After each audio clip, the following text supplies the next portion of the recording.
diz assim: declaração de um fato é algo que Deus informa que Ele já realizou, como a salvação, a cura, a prosperidade, dentre outras bênçãos. Quando afirmo, por exemplo, que temos direito a desfrutar de saúde, refiro-me às palavras do Senhor que nos garante isso. O tema cura está o que, igreja? Está encerrado, pois ela já foi providenciada por Jesus. Basta tomarmos posse dela. Deus não precisa prometer nos sarar, pois Ele já o fez. Temos que crer nisso e ordenar ao mal que saia do nosso corpo e da nossa vida. A cura é nossa. As Escrituras trazem mais declarações de fato inquestionáveis, nos quais podemos colocar a nossa confiança, pois o Senhor os assegurou. No entanto, precisamos fazer a nossa parte, permanecendo firme na obediência aos seus mandamentos. Veja os exemplos. 1. Cantem e alegrem-se os que amam a minha justiça, e digam continuamente: o Senhor, que ama a prosperidade do seu servo, seja engrandecido. Salmo 35, 27. Bendito o Senhor, Deus de Israel, que visitou e remiu o seu povo, nos levantou uma salvação poderosa na casa de Davi, seu servo. Lucas 1, 68 e 69. Porque Deus amou o mundo de tal maneira que deu seu Filho unigênito, para que todo aquele que nele crê não pereça, mas tenha a vida eterna. João 3,16. Fiel é Deus, pelo qual foste chamados para a comunhão de seu Filho, Jesus Cristo, o nosso Senhor. Então, a observação que eu quero aqui passar para a igreja em cima da leitura de hoje, a lição de número 20, é que, irmãos, tem muitas pessoas que ficam repetindo coisas que já deveria já não fazer mais. Lá na frente vai ter, no curso Fé, e aí você vai entender com mais clareza. Existem orações que não precisa ser repetida. A Bíblia fala sobre as orações vãs repetidas, né? No sentido assim, olha só, veja que o missionário coloca aqui sobre a cura. Eu já disse em outros momentos, e a lição dessa cartilha é nos fazer entender como tomar posse da bênção, né? Então, muitas são as pessoas que ficam ainda com aquela oração atrasada: Senhor, me cura, Senhor, vem me sarar, Senhor, olha o meu corpo, olha, Senhor, a minha vida, Senhor. É como se ela tivesse, irmãos, claro que é só para você entender, é como se ela estivesse recorrendo a Deus: olha, Senhor, o Senhor precisa novamente enviar o seu Filho para morrer de novo na cruz do Calvário, para levar sobre si nossas doenças, nossas enfermidades, para que então de fato a gente seja curado. Você acha que Jesus vai fazer isso? Deus vai fazer isso? Não. Irmãos, a morte de Cristo já aconteceu, está consumado, já está feito. Já foi pago a obra. Deus não vai, irmãos, matar o seu Filho novamente para então ser crucificado de novo. Para que então, então agora com a nova crucificação você vai ser sarado, curado. Não. Por isso que o missionário coloca aqui, irmãos, que, olha só, essa observação aqui, na parte aqui, ó. Eu afirmo, por exemplo, que temos direito a desfrutar da saúde. Refiro-me às palavras do Senhor que nos garante isso. Olha o que ele coloca aqui. O tema cura está o que, igreja? Encerrado. Por quê? Porque está encerrado, pois ela já foi providenciada por Jesus. Então Jesus não vai morrer de novo para nos curar, nós já somos sarados. O meu corpo, o seu corpo pode até estar mal, doente, pode até existir uma enfermidade, a pessoa pode estar até, irmãos, num leito, né, no hospital ou qualquer outro lugar, mas no coração, na fé, eu sou sarado. Jesus Cristo já levou sobre si a minha dor e a minha enfermidade. Esta que está no meu corpo não é minha. Amém, igreja? Está entendendo? Porque o assunto, o tema sobre cura já está encerrado, acabou, né? O que a gente precisa entender, irmãos, que a cura já é nossa, a cura já nos pertence. Olha, Isaías diz, nós fomos sarados. Olha a conjugação, não é seremos sarados, nós já fomos sarados. Diga glória a Deus. Então, essa é a declaração de um fato, né? Eu estou falando sobre a cura porque o missionário coloca aqui a cura, mas é cura, libertação, prosperidade, né? Vida transformada. A gente, pelo sacrifício de Jesus, nós já temos direito disso, pela palavra. Pela palavra nós temos que apenas, irmãos, confiar, acreditar e assim, irmãos, né, crer que essa obra vai ser feita em nome de Jesus. Amém, igreja? Digam graças a Deus. A outra observação que eu fiz aqui durante o dia também é que, olha só, nos quais podemos colocar a nossa confiança, pois o Senhor nos assegurou. No entanto, precisamos fazer a nossa parte, permanecendo firmes na obediência aos seus mandamentos. Pode estar tudo ao contrário que você está, irmãos, buscando, mas permaneça firme na obediência da palavra. Pode estar tudo desandando, tudo à sua volta, indo de mal a pior. Eu estou firme na palavra de Deus. Eu estou, confiante em Deus. A obra que Ele começou, Ele é fiel para terminar. Diga glória a Deus. Amém. Pode guardar aí então a lição de hoje. Vamos para a ministração da palavra que eu tenho no coração para entregar ao seu coração. Essa palavra, se você puder marcar ela, marque, porque são várias informações e muitas vezes você, como eu, a gente pode ter, irmãos, alguma dificuldade de, às vezes, guardar tudo que é dito, e aquilo que é dito, a gente acaba precisando depois, e depois a gente não lembra. Biblicamente, se você lê Êxodo, Levítico, você vai ver que eles marcavam nas pedras, em tábuas, para não esquecer o que Deus falava, o que Deus revelava, o que Deus estava orientando. Então, desde o passado você vê que eles marcavam, como eles tinham as condições de marcar, eles marcavam a palavra de Deus. Hoje nós temos aí a caneta, o papel, temos o celular, tem um tablet, tem tantas maneiras para a gente marcar a palavra de Deus. Lá na frente ou qualquer momento você pode fazer a leitura e aquela palavra continua viva e eficaz em sua vida. Amém, igreja? Digam graças a Deus. Abra sua Bíblia em Tiago, capítulo 4, o verso de número 2 e 3.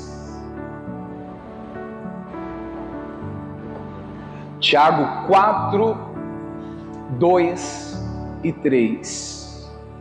Para quem está marcando a mensagem, eu quero começar aqui mostrando para a igreja.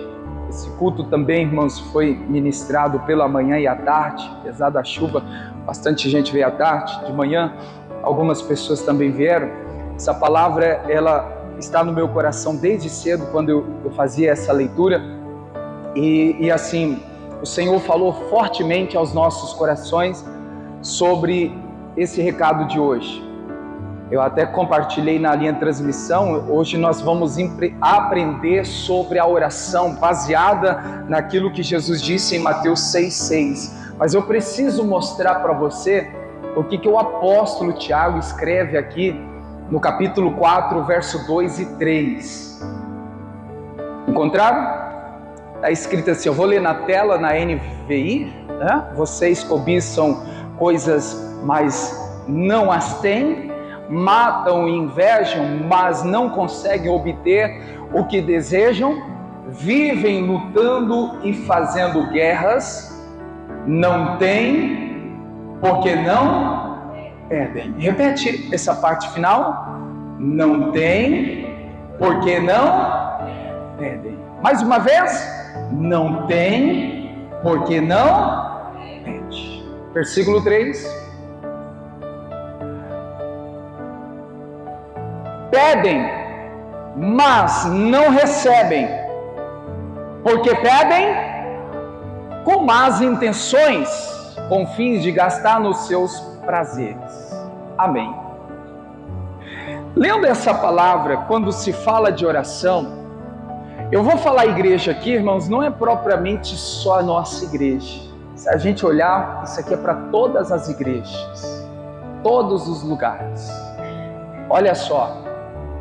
Eu quero mostrar aqui para vocês dois grupos de pessoas que existem dentro da igreja que não tem resultado, que não tem resposta, que não tem ajuda divina, que não tem a manifestação de Deus, que não tem, irmãos, o auxílio.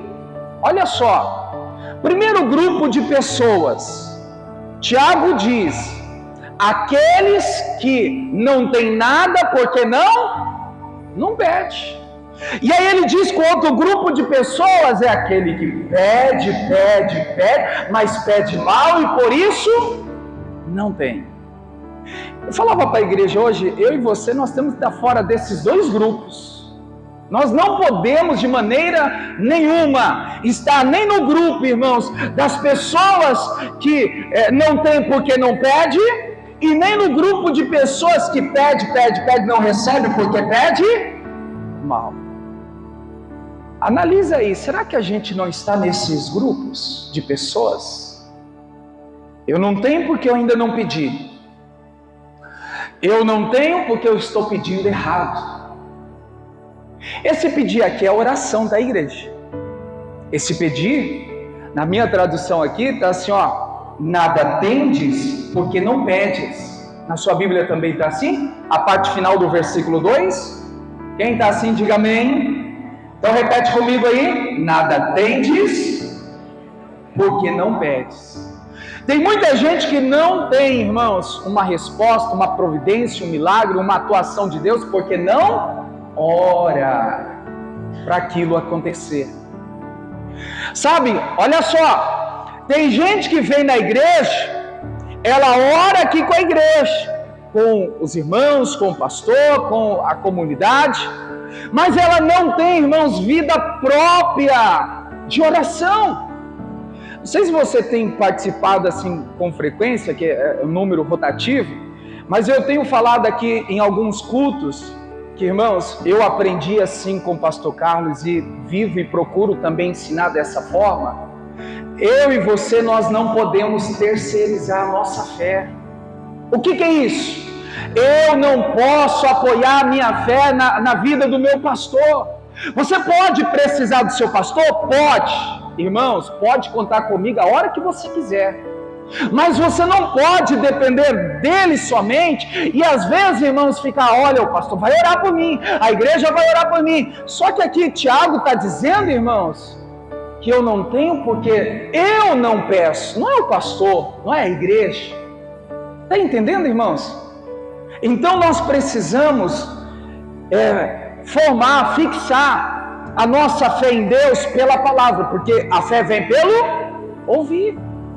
A fé vem pelo ouvir Deus, ouvir a palavra. E aí a gente vai, irmão, se fortalecendo, vai criando em Deus resistência, e a gente vai orar, a gente vai ter uma vida de oração, e o nosso pedido vai ser respondido. Amém, igreja?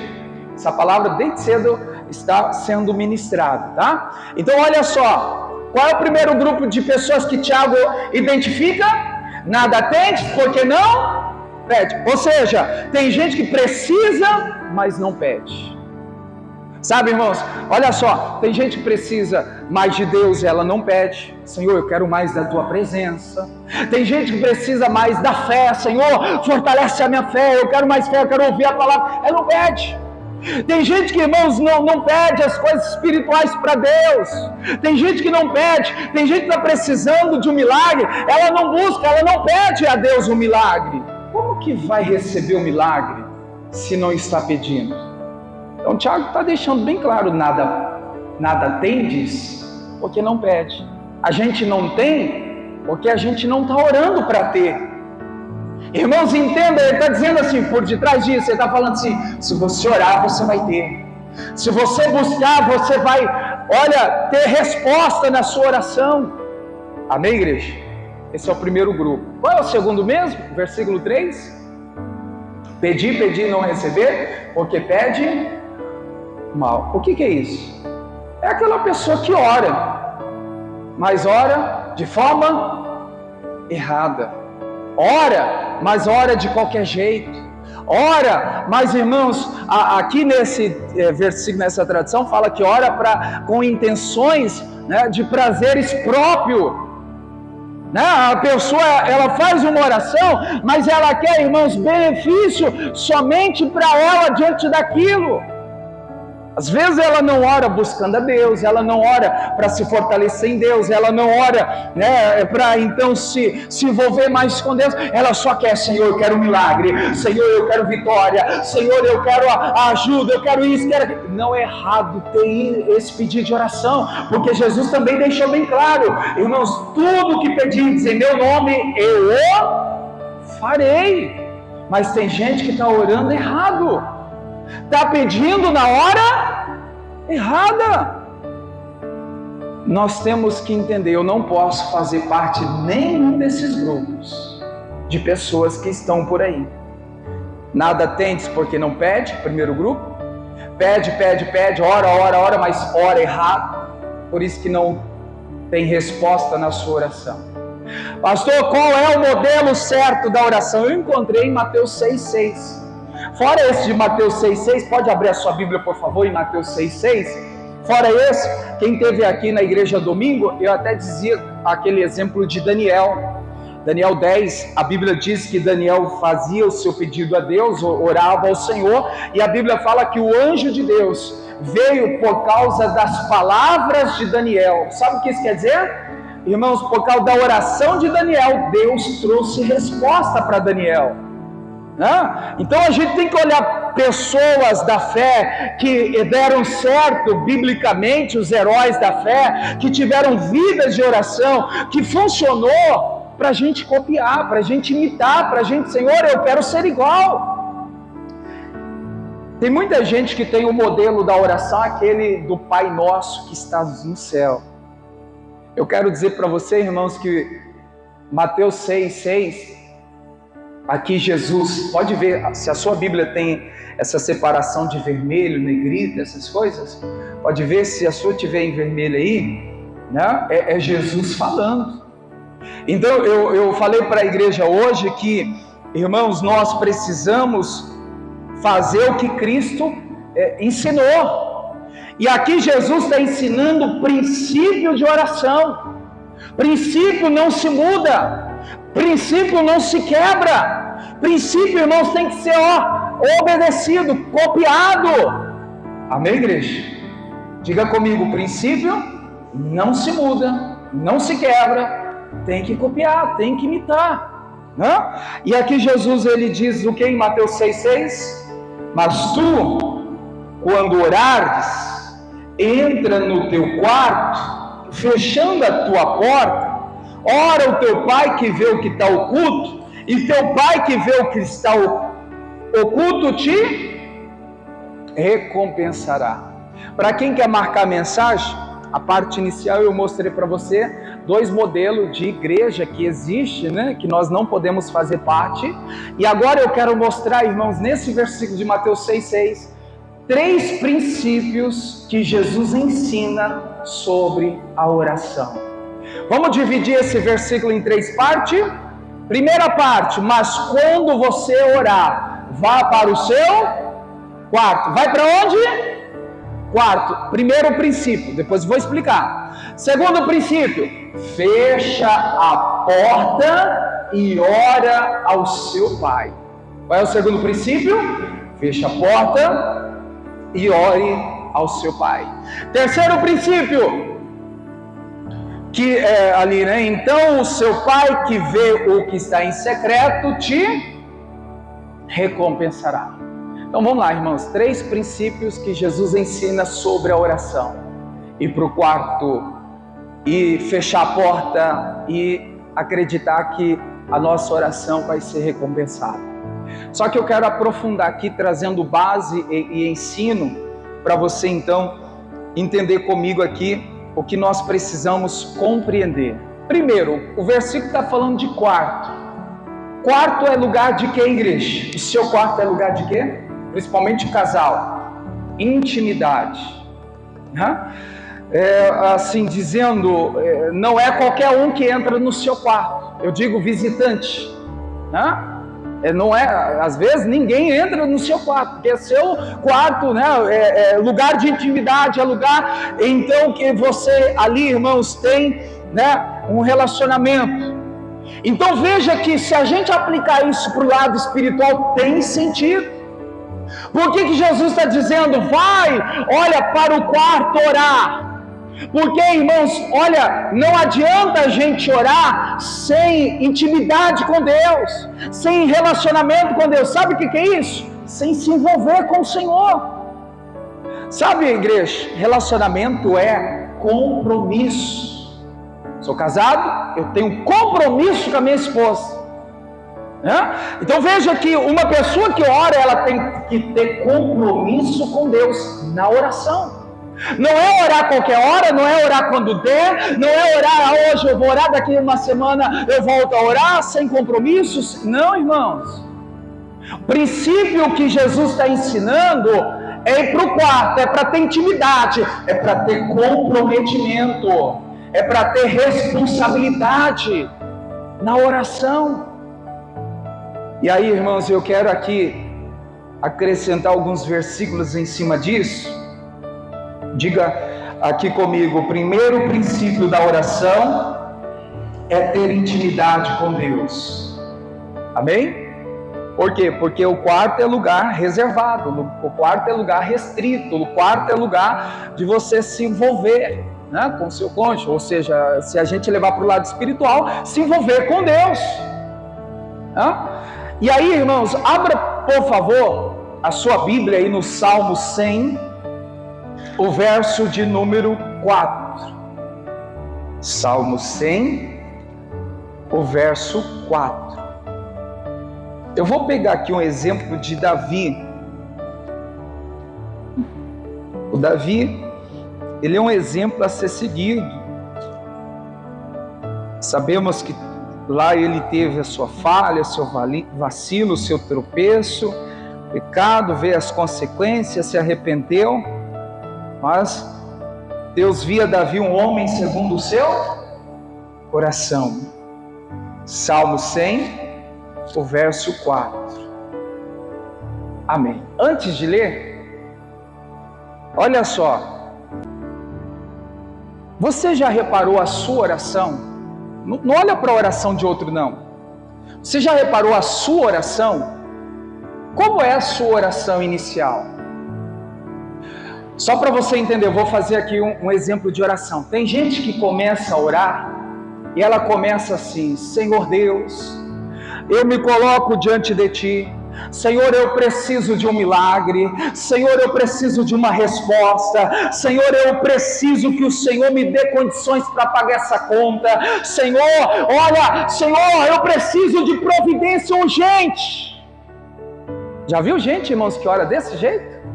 Mal entra na presença de Deus, só pedir, Senhor, faz isso, Senhor, eu quero aquilo, Senhor, se não for hoje, Deus, eu não quero mais. Tem gente assim, irmãos. O salmista está nos ensinando diferente. Entra pelas tuas portas, entra na oração, na porta da oração. Com que, igreja? Nessa tradução está aqui, ações de graça e nos seus átrios com louvor. Na minha Bíblia está assim, ó, o Salmo 100, verso 4. Entrai pelas portas dele com louvor. Como que nós temos que entrar na oração? Louvando. Agora, louvar é cantar letra, música decorada? Não, irmãos. Louvor é engrandecer a Deus. Louvor, irmãos, é adorar a Deus. Louvor é você, irmãos, olha, atrair a presença dele sobre você. Eu citei o primeiro exemplo de oração, né, que muitos oram. Agora eu vou citar um exemplo só para você entender. Irmãos, o que a gente tem que fazer na oração? É claro que não é isso, é o modelo, mas só para você entender. Senhor, eu me coloco diante de Ti, Pai. Olha, Deus, eu estou para buscar a Tua face. Senhor, eu estou aqui para buscar a Tua presença. Senhor, eu quero glorificar o Teu nome. Deus, eu quero Te exaltar. Tu és único, Tu és poderoso, Tu és maravilhoso. Deus, obrigado por não me abandonar. Senhor, louvado seja o Teu nome. Irmãos, é dando graças, é louvando a Deus. Aí tem gente que já entra na oração pedindo, Deus faz isso, faz aquilo, e o salmista está dizendo, irmãos, entrai pela porta da oração com louvores. E o que é louvor? Adoração. Veja comigo o Salmo 27, aqui vai ficar bem mais claro para você entender. Salmo 27, 8.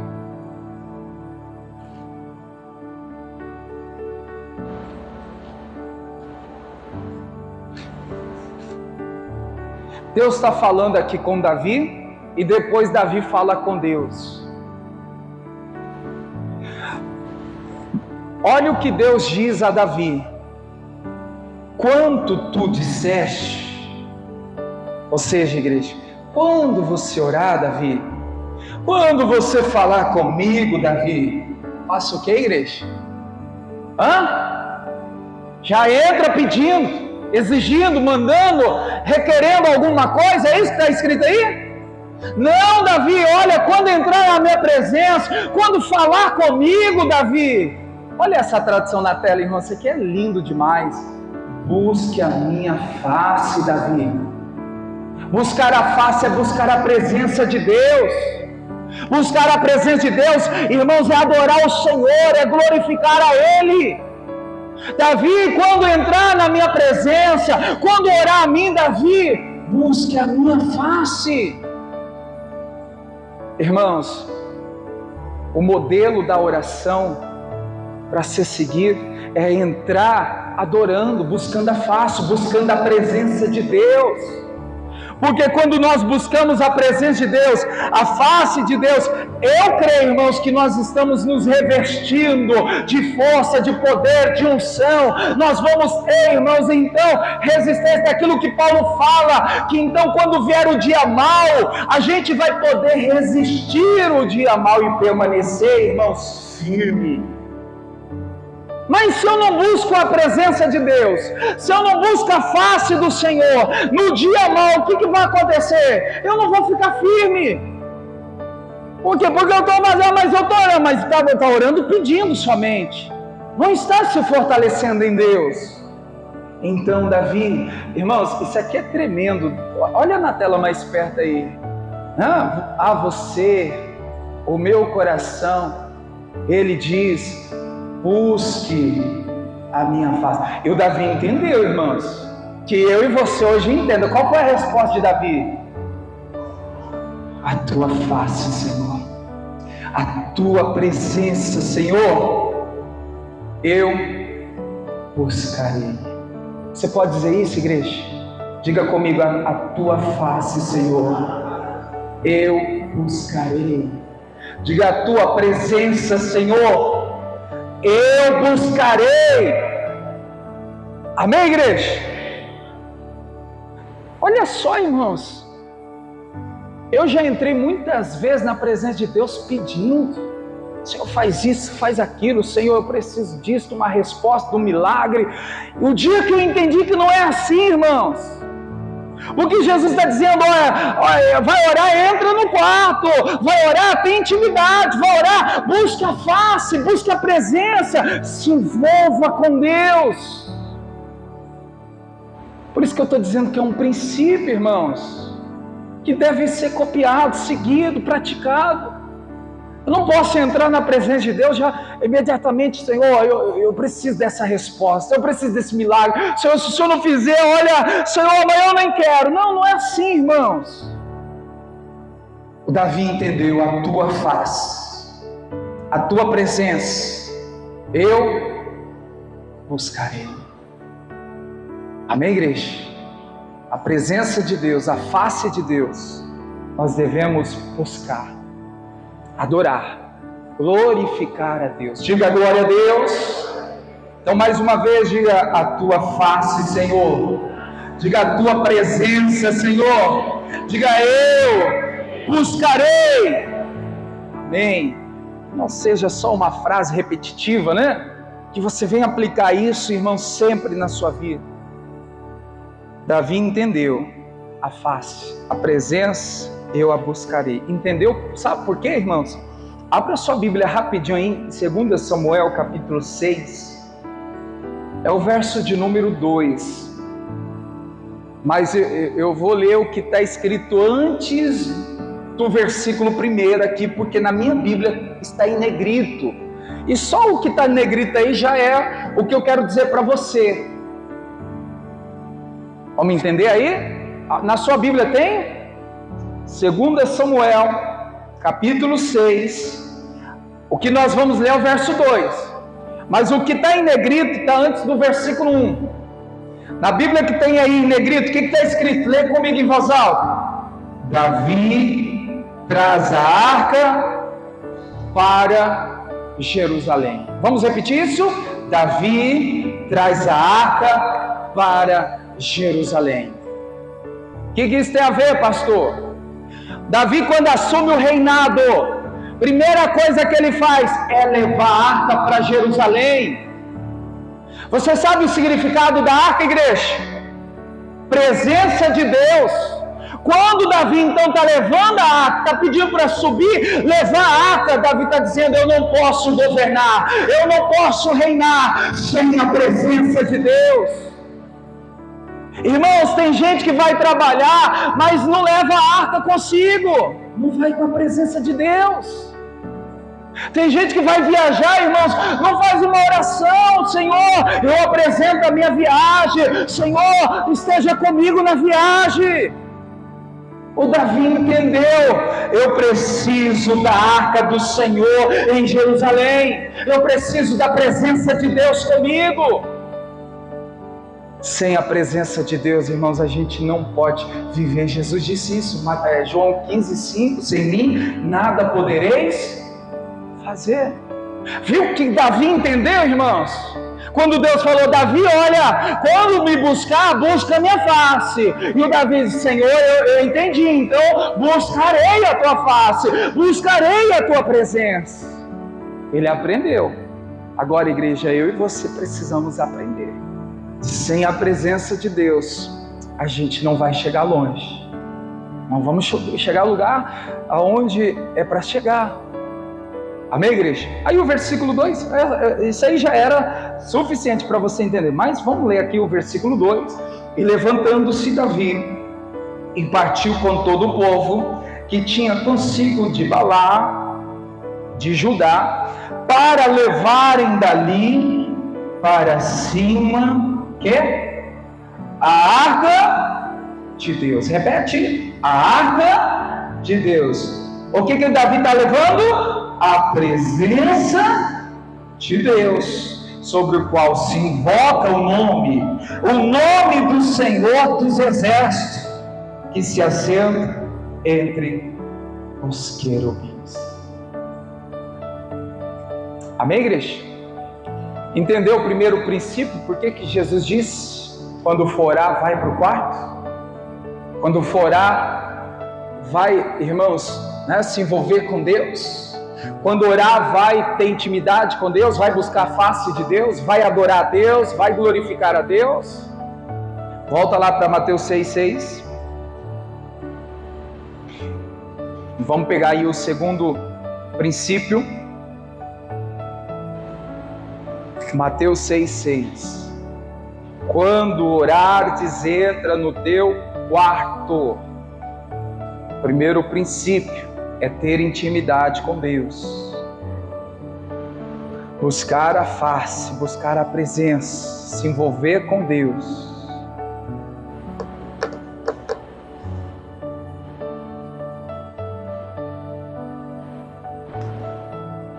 Você dividiu aí o versículo em 3 partes? Qual é a segunda parte? Segundo princípio? Fechando a tua porta, ora a teu Pai. Repete de novo. Fechando a tua porta, ore ao teu Pai. Então o segundo princípio é o que, igreja? Fechar as portas. Que portas são essas? Brechas. Se a gente olhar, irmãos, para 2 Crônicas 32, o verso do 1 ao 5, está exatamente no versículo 4. Ezequias disse: tapou todas as fontes. A Bíblia nos mostra lá que os inimigos vinham, encontravam as fontes, e ali, irmãos, eles iam lá e se fortaleciam, porque bebia da água, a água então, ajudava eles. E aí então a Bíblia diz que então todas as fontes foram tapadas. Jesus está dizendo, irmãos, olha, fecha a porta para você ir orar. Tem gente, irmãos, que está orando, mas não está fechando as portas. Portas abertas é dar legalidade ao diabo. Portas abertas, irmãos, é permitir o inimigo atrapalhar a nossa vida. Quantas pessoas que oram, mas vivem mentindo? Quantas pessoas que oram, mas vivem falando mal das pessoas? Quantas pessoas que oram, mas ficam, irmãos, com intriga, confusão, inveja, olho grande e outras coisas que acabam sendo, então, uma porta aberta para o diabo entrar e atrapalhar. Então, antes de orar, Jesus fala: olha, fecha a porta e ora o teu Pai. Porque, irmãos, não adianta eu orar, não adianta eu buscar, não adianta eu me envolver, se eu não tiver com as portas fechadas. Entenda, irmãos? Tenta entender. Como eu posso orar na mentira? Como que eu posso orar, irmãos, no erro? Como que eu posso orar fazendo aquilo que não agrada a Deus? Ah, mas é melhor orar do que nada. Vai ser aquele grupo de pessoas que Tiago diz: orar e não receber nada, porque ora errado. Eu tenho que orar, irmãos, mas antes da minha oração, eu tenho que fazer concerto com Deus. E quando se fala de concerto com Deus, em 1 Reis, capítulo 18, verso 30, o Elias, irmãos, ele edifica o altar, ele restaura o altar, ele conserta o altar, para depois fazer a oração. Igreja, o altar não é isso aqui da igreja aqui não. O altar é o meu e seu coração. O altar é a nossa vida. A nossa vida diante de Deus não pode estar rachada. A nossa vida diante de Deus não pode estar, irmãos, trincado na falha, no pecado, no erro, nas coisas que não agradam a Deus. Quantas pessoas que, irmãos, estão em ruína, estão com as portas abertas, estão, irmãos, dando ali legalidade ao diabo, ao inimigo, para acabar com a vida dela. Esse texto aqui de Elias, que está em 1 Reis 18, é válido aqui fazer uma observação. À tarde eu também fiz essa observação. Abra aí, por favor, rapidinho. 1 Reis, capítulo 18, é o verso 30. Aqui fala sobre o desafio que foi feito. O Deus que descesse, que respondesse como fogo, seria o Deus de Israel. E aí na tradução está escrito assim, então Elias disse a todo o povo: aproxime-se de mim. O povo se aproximou e Elias reparou o altar de quem? O altar é de quem? do Senhor. O coração, seu e meu, irmãos, não é propriamente nosso, é do Senhor. Não tem aquela música, só para você entender? A minha vida é do Mestre, o meu coração é do Mestre. É tudo dele, para ele, todas as coisas. Então o altar é do Senhor. Eu não posso estar servindo a Deus, irmãos, com o altar rachado, com o altar trincado, né? Com o altar, irmãos, que precisa então ser restaurado. Porque o altar rachado ocasiona o quê? Ruínas, destruição na vida das pessoas. Tem uma tradição, não lembro a versão, mas eu já li uma tradição que no lugar aqui de restaurar, a Bíblia fala consertou, aqui fala reparou, né? O Elias consertou o altar. É um conserto, é uma restauração, é um reparo, é um ajuste com Deus que a gente precisa, irmãos, fazer. Olha aí, a tradição é a NTLH, né? Olha aí, ó. E ele começou a fazer o que, igreja? Ele começou a consertar. Tem alguma área da sua vida que precisa consertar? Tem alguma área da sua vida, irmãos, que precisa ser consertado? Porque se você não consertar, irmãos, veja que orar por orar não vai ser ouvida a oração. Vai entrar no grupo lá de pedir, não recebeste, porque mal pede errado, pede com o altar rachado, pede com o altar, irmãos, né, trincado. Se eu quero que minha oração seja ouvida por Deus, o meu altar, o meu coração, minha vida, que é do Senhor, não pode estar rachado, não pode estar quebrado. Amém? Veja agora, igreja. Primeiro ele conserta o altar. E aí no versículo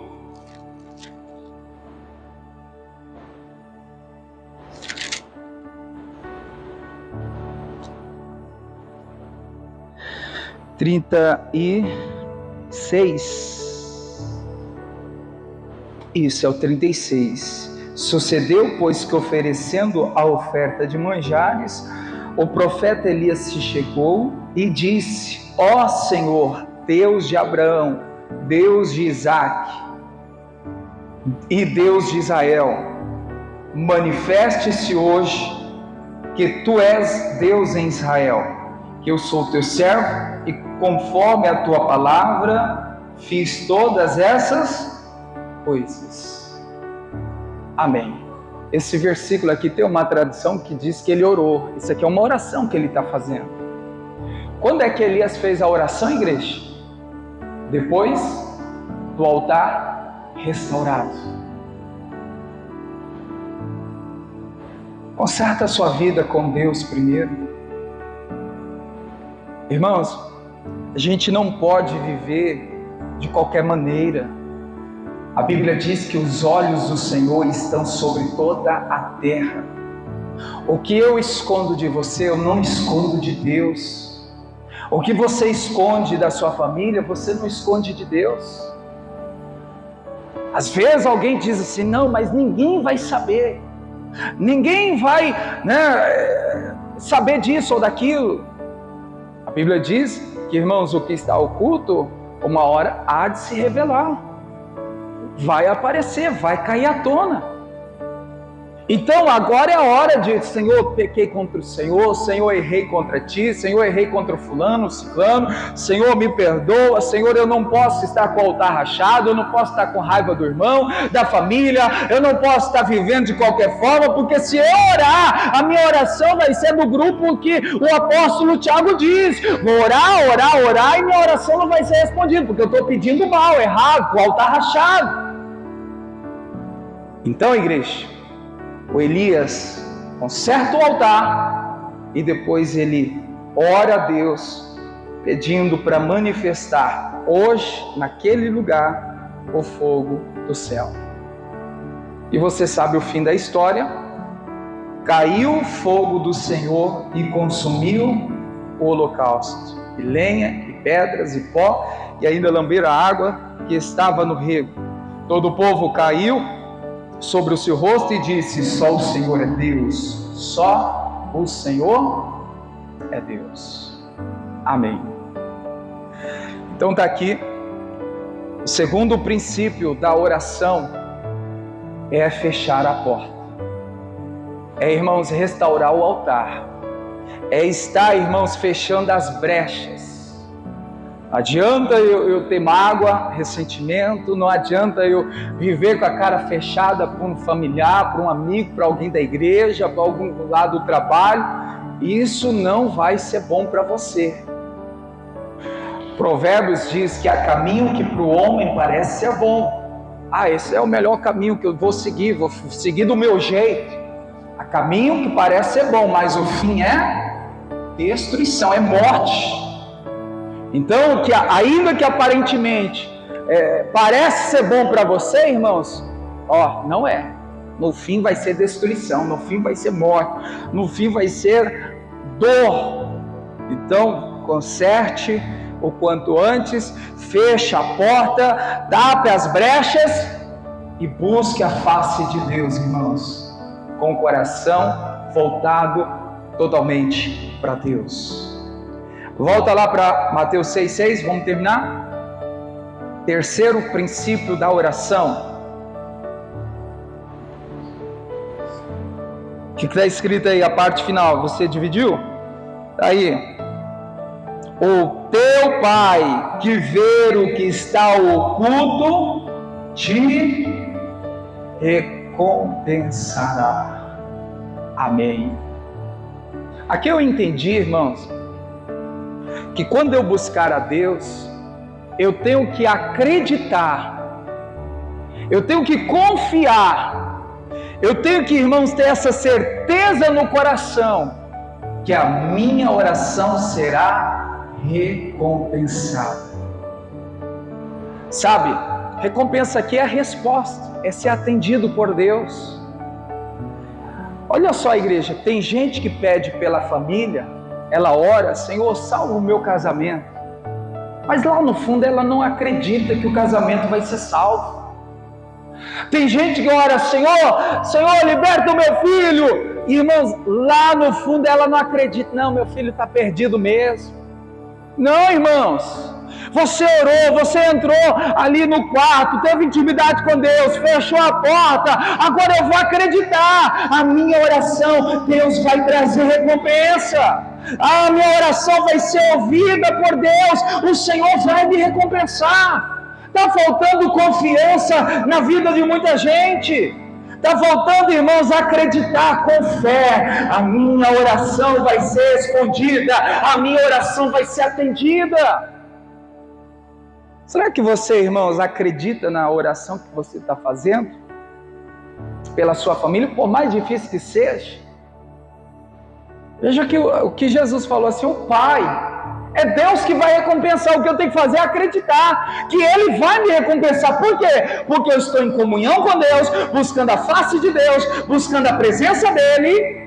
E não tem brecha nenhuma para Satanás e nem qualquer obra maligna. Não tem brecha. Então eu tenho que acreditar, vou ser recompensado. O Pai vai me recompensar. O Pai vai me ajudar. Amém, igreja? Um texto que a gente pode aqui agregar é de Atos 12. Não precisa abrir, eu só vou citar aqui, do versículo 5 ao 12.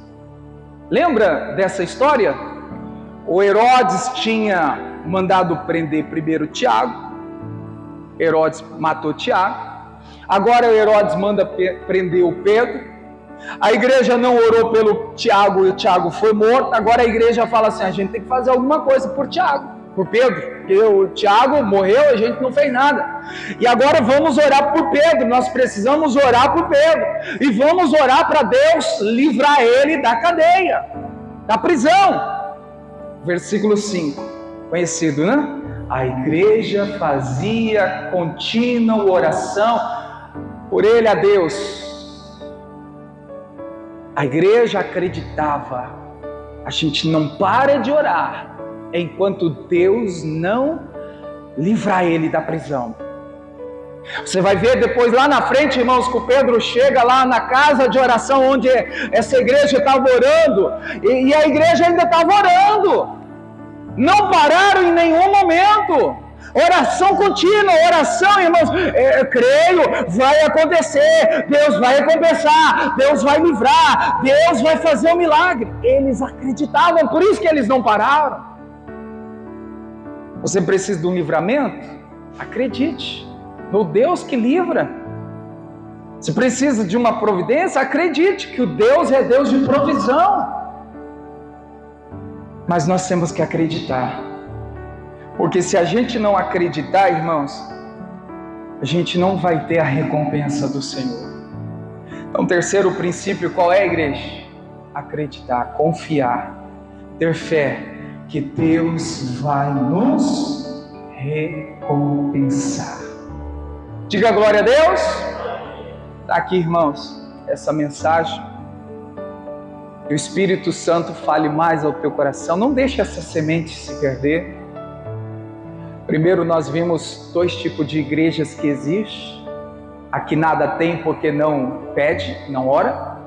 Aquela igreja que ora e não recebe porque ora errado. Aí nós vimos, irmãos, em Mateus 6,6, 3 princípios de oração. Você pode me ajudar aí? Quais são os princípios? Primeiro princípio, ter intimidade com Deus, buscar a face do Senhor, buscar a presença do Senhor, entrar na presença de Deus adorando. Irmão, se você não fazer isso, faça. Busca a face, a presença. Entre adorando, louvando. Amém? Segundo princípio, fechar a porta, tapar as brechas. Irmãos, consertar o altar. O altar não pode estar rachado, o altar não pode estar, irmãos, de qualquer jeito. O altar é do Senhor, precisa ser restaurado. E por último, precisa acreditar que o Deus a qual eu estou buscando a face dele, o Deus que eu estou buscando e não permitindo que nenhuma brecha fique aberta na minha vida, esse é o Deus que vai me recompensar. Esse é o Deus que vai me trazer recompensa. Amém, igreja? Eu creio que hoje o Senhor vai te recompensar. Em nome de Jesus. Amém? Fique em pé em nome de Jesus. Vou terminar essa transmissão. Você do YouTube, manda essa mensagem, esse link. Não pesa para ninguém, não cobra-se nada, né? É só você enviar pelo telefone, pelo WhatsApp, manda para outras pessoas que precisam aprender sobre o princípio da oração. Deus abençoe, fique na paz.